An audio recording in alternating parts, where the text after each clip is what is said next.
अनमोल को अभी तक ऐसा लग रहा है कि शानी का ये बदला रवैया महज कुछ ही दिनों का है। जैसे ही वो अपने असल रूप में आएगा वो फिर से लोगों को परेशान और तंग करना शुरू कर देगा। अनमोल अपनी बहन बुशरा के हवाले से शानी पे बिल्कुल यकीन नहीं करती और अपने बाप से कहती है कि आपने इस जैसे जानवर के साथ मेरी बहन को क्यों भेज दिया, मैं तो इस पे जरा यकीन नहीं करती। तो उसका बाप अपनी बेटी अनमोल को डांटते हुए कहता है कि यही तुम्हारा शौहर है।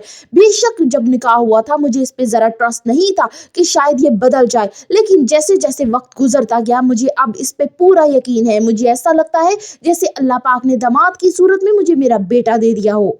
तभी बुशरा आ जाती है और कहती है कि हम कंबाइन स्टडी कर रहे थे तभी हमें देर हुई, लेकिन आप शानी बाई को क्यों डांट रही हैं? बुशरा की ये बात सुनकर अनमोल बहुत ज्यादा शर्मिंदा हो जाती है और सदीकी साहब भी उससे कहते हैं कि आजकल के दौर में ऐसा दामाद मिलना भी नामुमकिन है। तब अनमोल को शानी के साथ अपने इस रवैये पे बहुत ज्यादा पछतावा होता है। वो घर जाता ही शानी से माफी मांगती है और कहती है कि तुम्हारे पिछले रवैये की वजह से मुझे तुम पे यकीन नहीं था। चलो ठीक है, जो भी हुआ उसको मैं माजरत करती हूँ तुमसे, आइंदा ऐसा नहीं होगा। शानी अपनी पूरी कोशिश करता है कि किसी तरह से अनमोल को यकीन दिला सके और उसका दिल जीत सके कि शानी अब बुरा इंसान नहीं है, लेकिन अनमोल को ये डर सताया जाता है कि कोई ऐसा दिन आएगा और पुराने वाला शानी वापस लौट आएगा।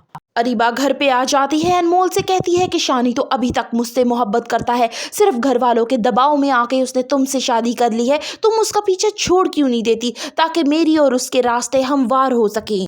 अनमोल अरीबा का मुंह तोड़ जवाब देते हुए उसे कहती है कि अगर तुम्हें शादी से मोहब्बत होती तो शादी वाले दिन ही तुम पॉलर से ना भाग जाती बल्कि उससे शादी करती, और आज ये सब तुम्हें मुझे कहना ना पड़ता। इसलिए अपना मुंह बंद रखो और यहाँ से चली जाओ, ये तुम्हारे हक में बेहतर होगा। अनमोल अच्छी तरह से जान चुकी है कि अरीबा और शानी के बीच अब ऐसा कुछ नहीं रहा, सिर्फ अरीबा अब मुझे परेशान करने के लिए ऐसा सब कुछ कहती है। दूसरी तरफ रातों को जाग जाग कर शानी तौबा करता है कि मेरे कहीं गुनाह कहीं मेरे सामने ना आ जाए। शानी को अब फिक्र है तो बस इस चीज की कि किडनैपिंग वाली बात कहीं अनमोल के सामने खुल ना जाए। ड्रामा सीरियल तौबा की आने वाली एक साथ बहुत ही जबरदस्त और सनसनीखेज होने जा रही है। So for the reviews of तौबा kindly subscribe my channel and like the video.